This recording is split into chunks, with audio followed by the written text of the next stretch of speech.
Beliau ini senior atlet, ya kan? Senior atlet.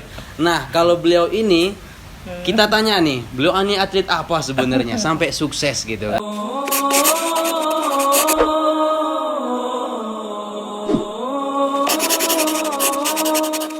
Bismillahirrahmanirrahim. Assalamualaikum warahmatullahi wabarakatuh. Waalaikumsalam warahmatullahi wabarakatuh. Sahabat Villa, kembali lagi dengan channel saya Farid Alboyani. Masya Allah. Oke, sahabat Villa, alhamdulillah bersyukur kepada Allah SWT. Allah masih jumpakan kita dalam satu tempat yang mana tempat ini insya Allah akan menjadikan motivasi untuk kalian, motivasi untuk kita berdua, motivasi untuk anak rakyat Indonesia semuanya. Allah. Teman-teman sahabat Villa, di samping saya ini ada orang yang hebat. Allahu Akbar. Ada orang yang hebat, biasa. dia ini bisa bertahan dalam keadaan seperti ini. Dan beliau Masya Allah bukan asli orang Bali. Asli beliau ini orang Bandung yang hijrah ke Bali. Nah, kita akan tanya-tanya tentang beliau nih. Apa sih sebenarnya rahasianya bisa bertahan di Bali? Nah gitu ya, teman-teman. Sebelum itu kita perkenalkan dulu siapa beliau. Kemana? Bang, Assalamualaikum warahmatullahi wabarakatuh. Waalaikumsalam warahmatullahi wabarakatuh. Apa kabar? Baik, Alhamdulillah. Alhamdulillah sehat. Gimana keadaan hari ini? Alhamdulillah selalu baik. Selalu Luar biasa. Ya? Luar biasa. Ajib. Oke bang, kita langsung pertanyaan nih. Boleh. Dulu datang ke Bali tahun berapa? Saya datang ke Bali itu tahun 99. Tahun Jadi, 99. 99 saya masuk sini. Kebetulan saya dulu kerja di Jakarta. Jakarta saat itu ada krisis moneter. Jadi saya kebetulan kerja di bank waktu itu. Kemudian bank saya collab. Nah, saya pindah ke Bali dengan asumsi kenapa saya harus ke Bali gitu kan. Pemikiran saya ke Bali itu adalah satu, semua akses dari seluruh dunia masuk gitu. Nah, terus kemudian kedua, kita mencari pekerjaan di Bali adalah semua orang yang datang ke Bali itu otomatis membuang uang karena ingin holiday ya, ingin berlibur. Liburan, ya. Lain kalau antum ada di Jakarta. Di Jakarta orang mencari kerja semuanya yang datang ke Jakarta. Untuk ditabung berarti ya? Kalau di Bali orang mau buang-buang uang. Itu yang Anda pikirin. Pertama-tama yang saya pikirkan adalah kenapa harus ke Bali, yaitu Bali punya potensi besar untuk mencari pekerjaan.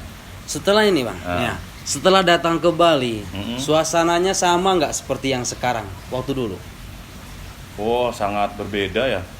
Berbeda sekali.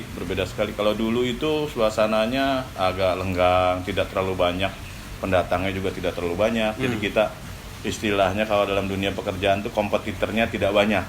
Lain dengan sekarang, kompetitornya banyak sekali. Dulu kita buka usaha apa aja, alhamdulillah ada hasilnya gitu. Nah, sekarang karena sedikit sekali kompetisinya. Kalau sekarang ini full kompetisi. Jadi kita harus betul-betul yang betul-betul berpotensi bagus gitu, dan skill kita harus bagus, menguasai skill segala macam gitu. Nah, itu. Ini teman-teman, ini ada kesamaan antara saya dengan beliau. Ya. Satu samanya adalah sama-sama atlet. Beliau ini senior atlet, ya kan? Senior atlet.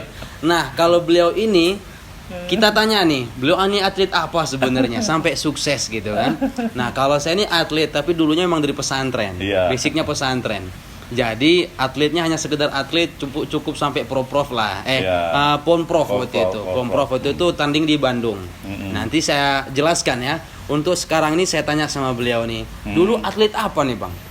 Saya dulu atlet bela diri, Sorinji Kempo.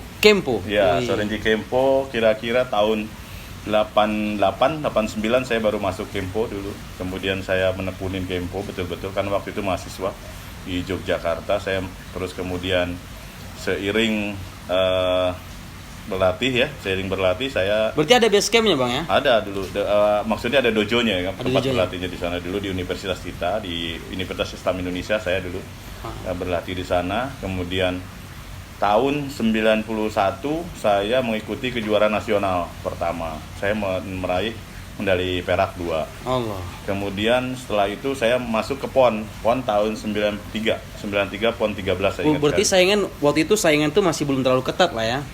Dulu itu kan cuma 27 provinsi. Sekarang kan 32 provinsi. Dulu 27 provinsi cukup berat juga memang. Karena kan atlet-atletnya tuh memang hebat-hebat semua. Dari zaman dulu memang sudah bagus-bagus. Tapi karena latihan keras akhirnya membuahkan hasil. Karena latihan keras, karena kita punya motivasi. Saya masih mahasiswa, motivasi saya banyak sekali waktu itu. Yaitu saya masih muda, masih kuat, masih full muda, power. Harus punya prestasi. Jadi untuk sobat di rumah juga, untuk sobat dimanapun juga, kalau masih muda itu harus berprestasi. Karena apa? Kan nanti kalau saya ada cerita. Bukan di setiap kilometernya ada cerita untuk anak cucu kita. Wah, kita dulu pernah berprestasi begini itu sungguh membanggakan ya. Kalau sekarang kita lihat cukup membanggakan gitu. Dan saya itu juga yang menggembleng jiwa kita untuk berkompetisi, karena hidup itu adalah kompetisi, sama dengan pertandingan. Jadi aplikasi pertandingan itu ke kehidupan itu sama. Karena apa? Siapa yang menang, siapa yang kuat berkompetisi itu yang akan menjadi juaranya. Kan begitu. Mungkin juga Ustadz Farid juga adalah seorang atlet. Atlet itu digembleng, kemudian digembleng dengan latihan-latihan keras, itu sama dengan kehidupan. Kehidupan juga gitu, digembleng dengan kehidupan keras-keras, dia akan sukses. Karena dia akan bertahan dan survive. Itu yang tadi yang kiat-kiat kita. Benar. Ya. Teman-teman, saya pernah diajak sama beliau. Yuk kita latihan lagi yuk gitu kan. Ya. Terus habis itu pernah diajak sama beliau ini, yuk kita lihat orang tanding yuk gitu. Ya. Gimana sih tanding kempo gitu, sampai beliau mau mengantarkan saya untuk tanding lagi sebenarnya. Ya. Nah, saya pengen lagi tanding lagi gitu. Tapi karena lihat keadaan waktu, kemudian masa demi masa, kebutuhan lagi, ya kan. Masya Allah. Dulu kalau saya sendiri atletnya itu dari wushu. Ya, sama-sama bela diri ya. Sama-sama bela diri gitu. Nah, cuman ya teman-teman, sahabat Villa dimanapun kalian berada, apapun yang kalian punya bela diri, gunakan sebaik mungkin, jangan sampai menyakiti orang lain. Kalau perlu, melindungi orang lain.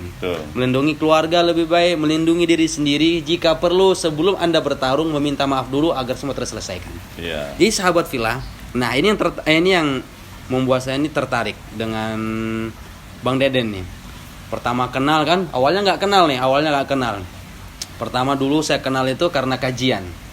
Sampai saya kenal beliau, usut demi usut, ternyata beliau ini adalah salah satu sahabat guru saya. Nah, ya kan? Sahabat guru saya. Sempat saya tanya, beliau tanya, antum kenal Ustadz ini? Ustadz yang mana? Saya bilang, Ustadz Arif yang mana di Malang? Masya Allah, itu guru aneh tuh waktu masih umur 10 tahun di pesantren. Gitu. Masya Allah. Jadi tidak jauh beda. Kalau kita nih bersahabat dengan orang baik, pasti kita akan dikumpulkan orang baik. Nah, teman-teman, sahabat Villa, kita akan tanya sama beliau, Bang, apa sih yang membuat Anda ini bisa bertahan di Bali? Itu dia. Yang bisa membuat bertahan di Bali ya, itu salah satunya adalah kerja keras. Kemudian selain kerja keras, kita harus jujur. Harus jujur ya? Jujur, karena jujur itu dalam arti kata kita tidak boleh menyakiti orang, tidak boleh mengambil yang bukan hak kita. Istilahnya lain bisnis dengan mengambil hak ya. Mengambil hak itu artinya tidak boleh menzolimin orang. Itu saya selalu tanamkan. Nggak boleh curang. Tidak boleh curang. Apapun yang terjadi, Bali ini kecil, apalagi yang bisnis-bisnis ini kecil. Kalau Anda sudah cacat, masalah kejujuran atau masalah apapun itu akan diomongin di mana-mana. Jadi itu yang kuat bertahan untuk di masalah bisnis adalah tentang kejujuran. Jadi jujur. Berarti sudah pernah ngalami, Bang ya? Banyak sekali saya mengalami yang maksudnya yang yang ditipu, di gitu itu. Pernah ditipu juga? Sudah, itu udah pernah, itu adalah pengalaman kita. Jadi yang seperti itu apabila Anda sudah mengambil hak orang lain, karena kita percaya juga ambil hak orang lain, nanti hak kita akan diambil orang juga gitu. Jadi bertahan itu satu, kejujuran yang saya tanemin. Kejujuran. Karena orang pintar bisa dibentuk, bisa dibuat dengan belajar, dengan apapun itu. Saya kalau ngambil seorang karyawan, saya selalu bilang, ya saya cek, ya saya tes adalah kejujurannya. Karena kalau misalnya pintar itu bisa dibentuk, rajin antum bisa dibentuk karena dengan keadaan. Tapi kalau kejujuran itu sudah basic di hati, sudah ada di sini. Dia jujur, dia apa itu udah mungkin basic. Orang-orang tuh pasti bertanya gini, Bang. Ya.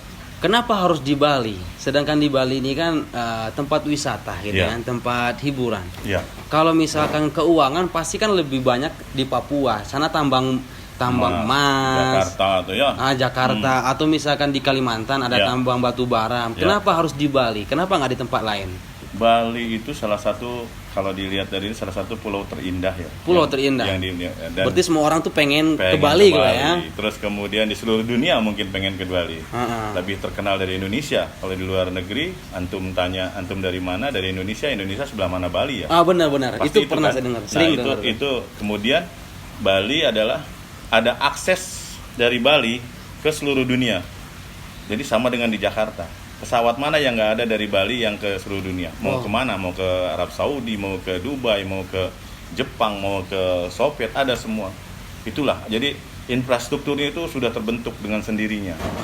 Jakarta juga sudah ada, cuman memang Jakarta kan ibu kota. Kalau Bali bukan ibu kota. Bang, ini kalau saya tanya nih, kira-kira abang bisa ngaji nggak? Bisa lah ya, bisa ngaji ya. Nah ini kan, kalau ini baca poinnya. Quran bisa, tapi ngaji boleh. boleh lah ya, Masya Allah. Tapi ayat-ayatnya nggak banyak saya. Nggak banyak ya. Intinya sudah bisa ngaji kan. Ya. Nah kalau misalkan beliau ini, kita tes ya satu ayat aja, satu ayat aja. Jangan yang panjang-panjang. Boleh. Sekarang gini, bacakan satu ayat yang sekiranya antum udah sering baca. Saya pengen dengar nih. Biar teman-teman semuanya pengen dengar, gitu kan? Iya. Pasti mereka nanya, orang di Bali tuh ada sempat ngaji nggak? Sempat belajar nggak? Gitu? Wah, di sini tuh jadi gini, di sini tuh kita sebagai minoritas, jadi kekeluargaan kita itu luar biasa dengan ngaji itu luar biasa. Jadi dengan mengkaji saya banyak kenal ustadz, jadi semuanya ya. Kalau misalnya harus kayak seperti antum yang hafiz sih, saya belum gitu kan. Kalau kita kan belum hafiz, saya juga baru bisa juga. Gitu. Oke. Bacakan satu ayat Bang ya. Allah. Bisa antum yang bisa yang saya dengarkan lah biar teman-teman semuanya tahu. Apa nih? Alfil boleh. Ya. A'udzubillahi minasyaitonirrajim. Bismillahirrahmanirrahim. Watini wa zaitun wa tursini wa hajal baladil amin. Laqad khalaqnal insana fi ahsani taqwim. Summa radatnahu asfala safirin. Illa laji amanu wa amilus solihati falahum majrun ghairun maknun fama yukajibuka badu biddin alaisallahu bi ahkamil hakimin. Teman-teman, sahabat Villa ya, nggak apa-apa, mungkin beliau grogi. Tadi belum sebutkan surah Al-Fil. Bukan Atin, sorry. Yang dibaca surah Atin. Ya, harusnya baca Alam Taro Kaifa Fa'ala. Tapi nggak apa-apa teman-teman. Ada salah satu hadis dalam kitabnya disebutkan bahwasanya Nabi SAW sampaikan bahwa syakun alai ajran, orang yang terbata-bata belajar Al-Quran. Yang penting dia mau belajar sampai dia nih mati sekalipun. Bahwa syakun alai ajran, maka pahalanya akan mendapatkan dua. Kesungguhannya, ketelatenannya. Insya Allah kalau kita sungguh-sungguh belajar sampai mati kita terbata-bata, insya Allah bangkitkan orang yang saleh. Amin. Apalagi hidup di Bali teman-teman. Itu luar biasa hidup di Bali itu untuk menjaga iman, menjaga solidaritas, menjaga ukhuwah. Itu luar biasa. Ya kan gitu Bang ya. Untuk abangku ini subhanallah tadi bacanya udah bagus, cuman salah sebut surat aja. Iya. Saya grogi ya. Tiba-tiba keluar surat itu ya. Nah, ini khawatir kalau yang saya tanya aja masih grogi, gimana kalau mungkar nakir marobuk kayak nanya gitu. Ya kan? Oke teman-teman, sahabat Villa. Dimanapun kalian berada, tetap kalian semangat dan tetap kalian ini menjalin ukhuwah yang hebat. Tetap kalian ini berprestasi untuk diri sendiri, untuk keluarga, untuk nusa dan bangsa semuanya. Untuk sahabat Villa yang belum hijrah, secepatnya hijrah. Karena hijrah itu nikmat. Nikmatnya itu seperti Anda menikmati hangatnya gorengan di pagi hari dengan secangkir kopi. Iya, salam. Oke ya, dengan saya Farid Al-Boyani dan pemilik Sang Baker. Tutup salam. Assalamualaikum warahmatullahi wabarakatuh.